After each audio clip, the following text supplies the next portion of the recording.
London সফরে গিয়ে এভাবেই বাংলাদেশের নিষিদ্ধ ঘোষিত দল আওয়ামী লীগের ডিজিটাল প্রতিবাদের মুখোমুখি হন বাংলাদেশের অন্তর্বর্তী সরকারের প্রধান উপদেষ্টা ডক্টর মোহাম্মদ ইউনূস।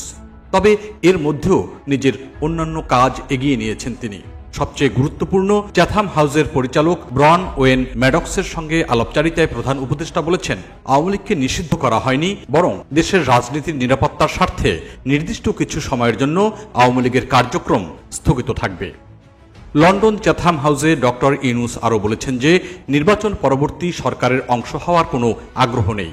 তিনি জোর দিয়ে বলেছেন, তাদের কাজ হল সফল ও শান্তিপূর্ণভাবে ক্ষমতা হস্তান্তরের প্রক্রিয়া নিশ্চিত করা, যা নির্বাচন দ্বারা সম্পন্ন করা হবে। গত 10 জুন মঙ্গলবার স্থানীয় সময় সকাল 7টা 5 মিনিটে 4 দিনের রাষ্ট্রীয় সফরে লন্ডনে গিয়ে নানা তিক্ত অভিজ্ঞতার মুখে পড়েন তিনি। সকালে পার্ক লেইনের হোটেলের ডরচেস্টারে অবস্থান করেন ডক্টর মোহাম্মদ ইউনূস। কিন্তু সেখানে যাওয়ার আগেই খবর জেনে যাওয়ায় আওয়ামী লীগের নেতাকর্মীরা হোটেলের চারপাশের সব সড়কে অবস্থান নিয়ে তীব্র বিক্ষোভ শুরু করেন।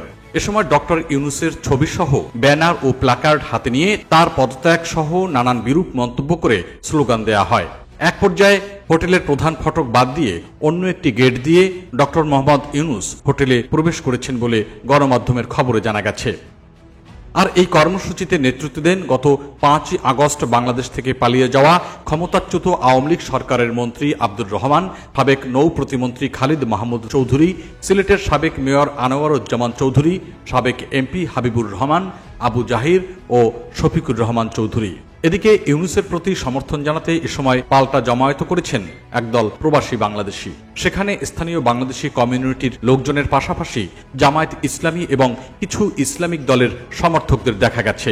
একই সঙ্গে যুক্তরাজ্যে অন্তর্বর্তী সরকারের প্রধান উপদেষ্টা ডক্টর মোহাম্মদ ইউনূসের বিরুদ্ধে চলমান বিক্ষোভ ঠেকাতে বিক্ষোভকারীদের ভয় ভীতি দেখানোর প্রচারণা চালানোর খবর পাওয়া গেছে।